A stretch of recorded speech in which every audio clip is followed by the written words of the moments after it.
time to time, so that you will be conscious of the role of chance in life and understand that your success is not completely deserved and the failure of others is not completely deserved either. And when you lose, as you will from time to time, I hope every now and then your opponent will gloat over your failure. It is a way for you to understand the importance of sportsmanship. I hope you will be ignored so that you know the importance of listening to others. And I hope you will have just enough pain to learn compassion. As you know, compassion is the greatest thing about a judge. Whether I wish these things or not, they are going to happen. And whether you benefit from them or not will depend upon your ability to see the message in your misfortunes. Unquote. I think it's a very fine piece of advice to everybody. Not only young lawyers, not only old lawyers like myself, but a whole lot of everybody in any form of activity. But enough of a strong dose of pessimism for one evening. I love young people, except those who clatter up the corridors of the Supreme Court on working days. I frankly confess they come in my way, and I'm afraid they are a bit of a nuisance. But then I realize that they are as much entitled to walk the corridors of the Supreme Court as I am. But believe me, and this is serious, ladies and gentlemen, it is energetic people in black attire who one sees and necessarily bumps into on a regular basis in the corridors of the Supreme Court. They are the bright young future of India. There has never been so much interest in joining the law in whatever capacity as it is at the present, which is a good thing. And I always encourage young people, because unlike the old and more experienced, like myself, the young are full of energy and of joyful expectation. I hate giving advice. Ever since I picked up in my college days an anonymous limerick, which all of you must know. It went as follows. Advice is nice.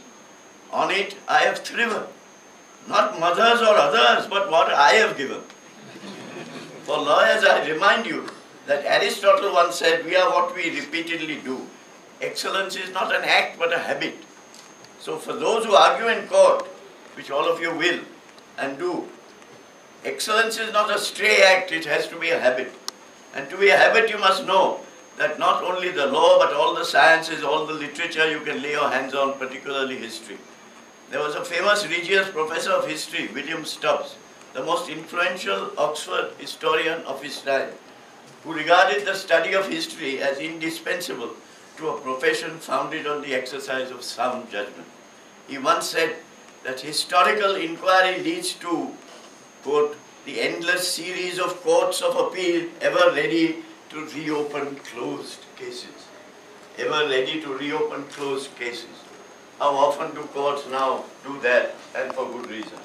So you must have a sound knowledge of history, history of our times, history of politics, history of post-independent India, of pre-independent India. The libraries are strewn with books. Read them in your spare time. Read Nehru's Discovery of India. If you haven't already, this is one book that inspired college-going students like myself. Believe me, after you have read it, you will always be a patriot. And today, patriot is sometimes a dirty word, and sometimes a not dirty word. A lawyer is no good if he does not know the times in which he lives, or what has shaped the times in which he lives, who the people are who have shaped them. I was fortunate to take history as a major subject in my Bachelor of Arts exam, and I have never regretted it. It helps you understand so many things. It helps you in law as well, because it helps you to trace the origins of certain concepts and phrases in their historical concept. We in India belong to the 49 nations of the Commonwealth who have what is known as the common law. And the study of the common law is an intensely historical process. A lawyer requires many skills. Knowing the law is only one of them, not necessarily the most difficult. Amongst the others, the most important is the ability to weigh evidence, analyze facts. Please remember, always remember, most litigations depend entirely on facts, not law, except for a few basic and indisputable propositions. Even when you have an issue of law, the case will almost always turn on the correct assessment of facts. Never forget, and in fact commit to memory, the admonition of Lord Halsbury, Lord Chancellor of England, the author of the Laws of England, Halsbury's Laws of England, I always ask the young law students and law professionals to remember it. Lord Halsbury said in Quinn versus Lytham, 1901 appeal cases, and I quote, "A case is only an authority for what it actually decides. I entirely deny that it can be quoted for a proposition that may seem to follow logically from it. Such a mode of reasoning assumes that the law is necessarily a logical code, whereas every lawyer must acknowledge that the law is not always logical at all.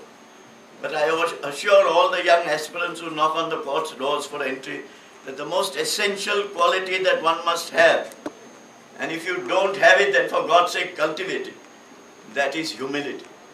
Humility with a capital H, not our Indian variety of humility, which is invariably associated with flattery and chamchagiri. In law, as I suppose in science, there is much to learn that you can never say you know all of it. Evolving ideas have produced excellent judgments. One of the exponents of it is the judge whom you have invited to release the book. He started his career, as the lady told you at the beginning, in 1977, and it's only after